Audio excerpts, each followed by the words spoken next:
Hey guys, welcome back to my channel. Today we're going to be in for a terribly spicy video with the return of everyone's favorite vlogger, David Dobrik, back in that drama ride, Addison Rae allegedly being a Trump supporter, KSI and Logan Paul making up after years of hate and confrontation, and Shane Dawson rebuilding his life moving to Colorado. But before we get into it, I just want to remind you guys to subscribe to this channel, press the like button, and activate the notification bell. With that out of the way, let's get into the tea, a really hot cup this time.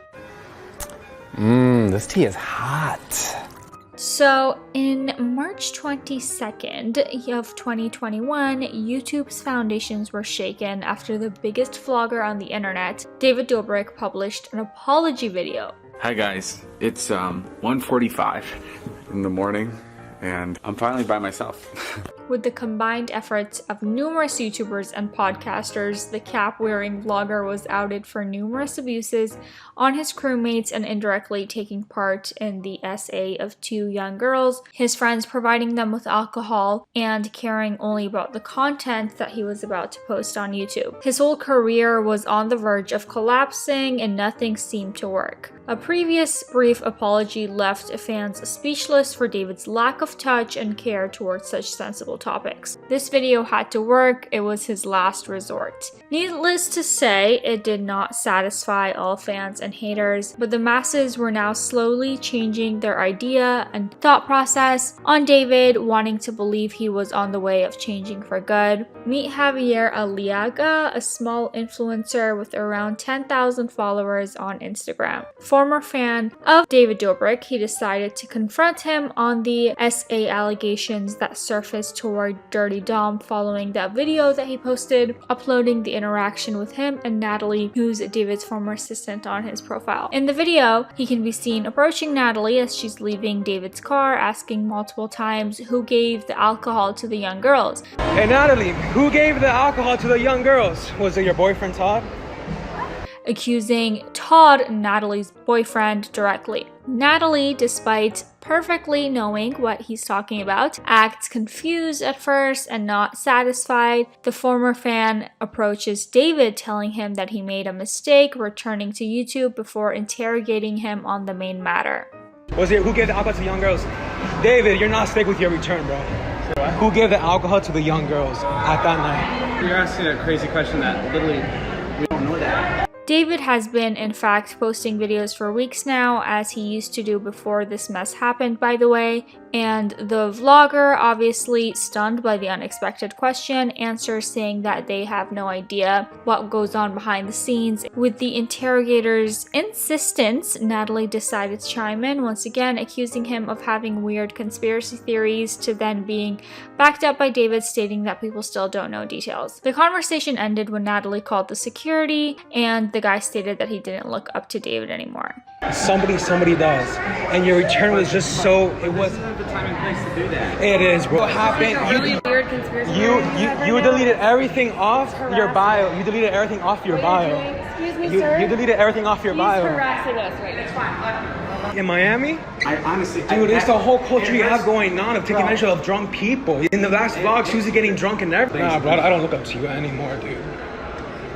Fuck yeah, and look at her smiling. And everything about Trisha just ended up being true, bro. There's a time and place for everything, bro. This video blew up in no time, being also covered by Insider, the same online newspaper that tackled a huge investigation to turn some stones on the story. It's kind of surprising that David, after all this time, still refuses to address this. He's kind of just confirming that there's stuff to hide under the rug, and he himself said that there's a lot that we still don't know, so like, why not just tell us, you know? He's willingly withholding the truth in a way, and we all know this won't change anything. People will just forget, as they have already done. David is an uncancelable money machine that will never cease to work. Also, none of the Vlog Squad members decided to accept Insider's invitation to comment on the matter, as expected. Speaking of David Dobrik and Natalie, who is now vice president of David Dobrik LLC, goes on the BFFs podcast with Dave Portnoy, and right off the bat, Dave asks her about how she felt going through the David Dobrik cancellation scandal. Still my bestie, yep. It's tough, and I've never like talked about it publicly. You know, I'm probably the closest person to David, so I know him the best out of anybody, and I think it's really shitty. I think everything that happened was really shitty, and he's a really great guy, and it sucks when you see somebody that's like actually a good person being accused of really terrible things. I love him. He's my best friend. I love everybody. Like, all my friends are great. So Dave was like, it sounds like you stand behind him 100%, and Natalie was like, duh, like, was she not clear enough? Yeah, he's my best friend. They also talk about Jeff Wittek's beef with the BFFs podcast. If you guys remember, they commented on Jeff Wittek's accident on the podcast when his series had come out, and they did make some insensitive comments. The girl said he was milking it, and Jeff lost it. He starts texting the dude being like, you're messing with the wrong guy and stuff. He pulled the I'm not a guy you want to mess with. I'm not a guy you want on your bad side. Started talking about how we shit on him on the pod, and like, our opinion was super off, and I was like, but it was opinion, man. And apparently he then later on went up to him during the Bryce Hall fight, and he starts chatting him up. He came up to me and he was like, hey. And I was like, yo, what's up? And he just started talking to me about like the whole call thing, and said, I feel like it was something like he wanted to come on the podcast. So I was like, all right, come on. He's invited. David asks about Jeff's current relationship with David, whether they were still friends, and I think people were under the impression that there's still a lot of bad blood between them, but I think if you follow Jeff, it's pretty clear that at least on the surface, they've put everything behind them, and Natalie says the exact same thing. Pretty much the same as it was before. Like, even through the whole documentary process, like, we were there with Jeff every day, and like, we were making the videos together and like helping him. It was just a really, really shitty situation. Yeah. We all still hang out. We just went to Vegas together for the 4th. But I thought he didn't like them anymore because he thought he got used in like as a prop, basically a human prop. Right. I don't think so. I mean, I don't know if he said that in his video, but definitely not the case. On a lighter note, TikTok sensation Addison Rae, while attending a UFC fight, decided that she absolutely had to sneak through the crowd to say hi to ex-president of the United States, Donald Trump. Like, literally goes out of her way to do this. While she repeated multiple times that she just had to say hi to him and introduce herself. It's like, buddy, get the fuck out of the way, man. I'm Addison. Nice to meet you. I have to say hi. Hello. It's like, buddy, you know? Nice to meet you. Buddy, you know? While on Trump's side, his handshake was probably one of thousands that he had given that week. Addison's fans weren't really happy to see that their idol was this close to such a controversial figure. Some people were like trying to cancel her for this, saying that she's a Trump supporter, but like a bunch of people were just saying that she just wanted to say hi. And even though I think it's really dumb to cancel someone over a handshake unless it's about dropping a nuke on Canada, but Addison doesn't seem the type. I hope so, at least. I can see how this interaction seemed suspicious to many. But we gotta realize that Addison is still 20 years old and was probably just nervous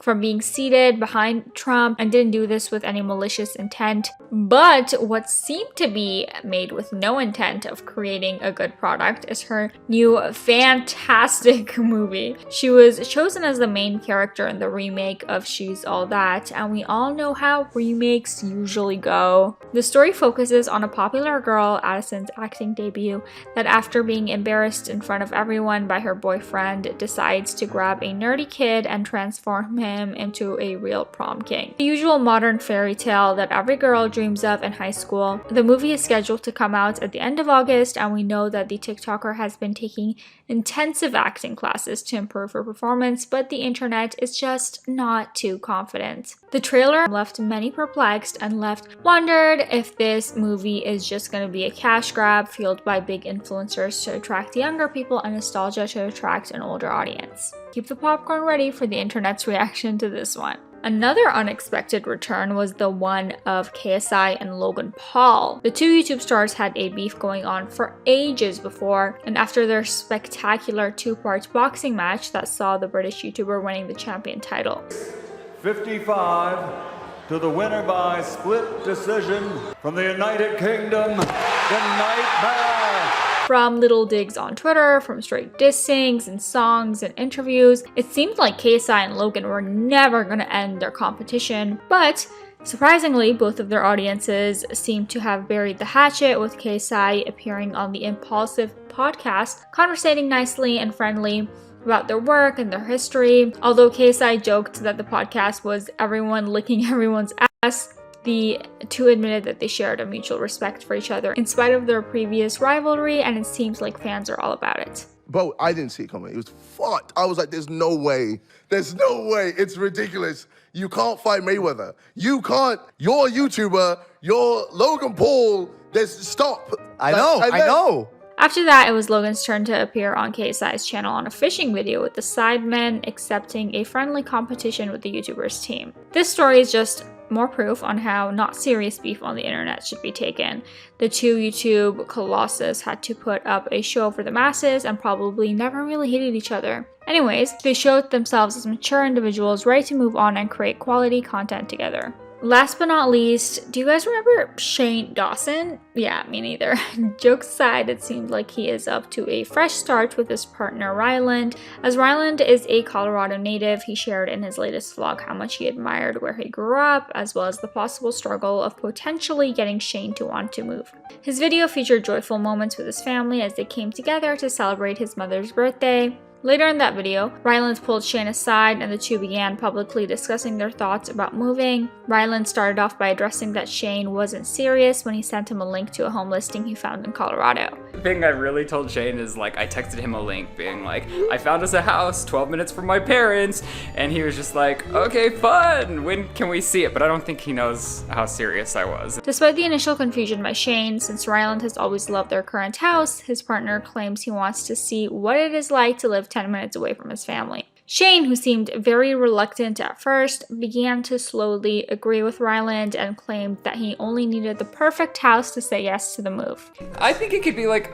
a good potential investment, and if we don't love it, we sell it. It's not like being super stupid, but we also have to like walk in, get that like feeling. Because I've thought so many houses were gonna be great in the past before we moved to the house we live in now. But I love our house. Well, I'm not. Sorry, I don't know what to do. I'm not ready for this life. And as the two are soon to get married and start a new family, many are wondering if Shane Dawson will begin posting again. Okay, that was it for today's recap of everything that's been going on the internet for the past 24 to 36 hours. I hope you guys enjoyed watching this video. If you did, please make sure to like it. Give it a thumbs up and, subscribe, do the whole shebang. I post new videos every single day. Bye-bye.